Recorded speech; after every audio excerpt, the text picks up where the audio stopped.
2013-2017 წლების პრიორიტეტები დღეს აჭარის ჯანდაცვის სამინისტროში განიხილეს მინისტრმა სამომავლო პროგრამები და სხვადასხვა სოციალური პაკეტები არასამთავრობო სექტორის წარმომადგენლებს გააცნო. მომავალი 5 წლის განმავლობაში სამინისტრო ყურადღებას ბავშვთა რეაბილიტაციის პროგრამების გაურმაგებაზე, სოციალური სფეროს მომსახურების დახვეწასა და გადამზადების პროგრამების გაძლიერებაზე გაამახვილებს. გადამზადებას უპირველესად თემის მეტპუნქტებში მომუშავე მედები გაივლიან, ერთჯერად 1000 ლარიან დახმარებას მიიღებს ნებისმიერი კატეგორიის მშობელი ტყუპი ახალშობილების შეძენისას.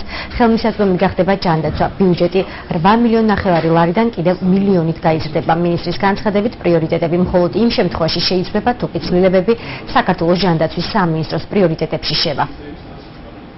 დიდი ფინანსური რისკების მართვაზე, რომელთაც მოსახლეობას უხდება შეხვედრა ჰოსპიტალური მკურნალობის დროს, გარდა ამისა ჩვენ ვაფართოვებთ სოციალურ სფეროს, იქნება ახალი პროგრამები, ეს იქნება ტყუპი ბავშვების შეძენისას ოჯახებისათვის ერთჯერადი დახმარებები, ეს იქნება თემის სამეცნიერო პუნქტების მედების გადამზადების პროგრამა, ეს იქნება გაორმაგება ისეთი პროგრამის როგორიცაა ბავშვთა რეაბილიტაციის ღონისძიებები და იქნება კიდე ახალი პროგრამები, როგორც დასაქმების საზოგადოების ჯანდაცვაში. ჩვენ შევეცდებით, რომ ჩვენ მოსახლეობას მაქსიმალურად დავფაროთ ის რისკები, რომელიც მას ფინანსური რისკები, რომელიც წარმოქმნით მკურნალობასთან დაკავშირებით. ჩვენს ტექნიკურ დახმარებას გამოკვეთილი 3 მიზანი გააჩნია. ერთი ის, რომ ამაღლდეს ზოგადად ინსტიტუციური შესაძლებლობები პროგრამული დაგეგმვის, პროგრამული ბიუჯეტირების კუთხით, ასევე საშუალოვადიანი დაგეგმვის კუთხით.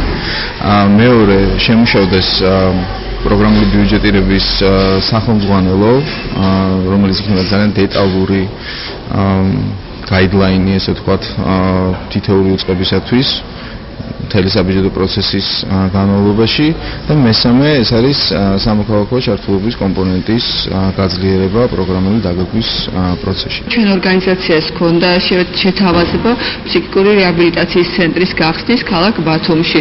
ამაზე მივიღეთ პასუხი, რომ ეს საკითხი კიდე შეიძლება იყოს დღის წესრიგში, რადგან 2013 წლის 1 ივლისიდან იქნება ახალი სახელმწიფო პაკეტები, რომელიც ბევრ პაკეტს გამოანთავისუფლებს და უკვე შეიძლება აჭარის ავტონომიაში ჯანდაცვის სამინისტროს შესაძლებელი იყოს სხვა პროგრამების დაფინანსება, მათ შორის იმედია ის პროგრამა, რომელიც ჩვენ შევთავაზეთ სამინისტროს.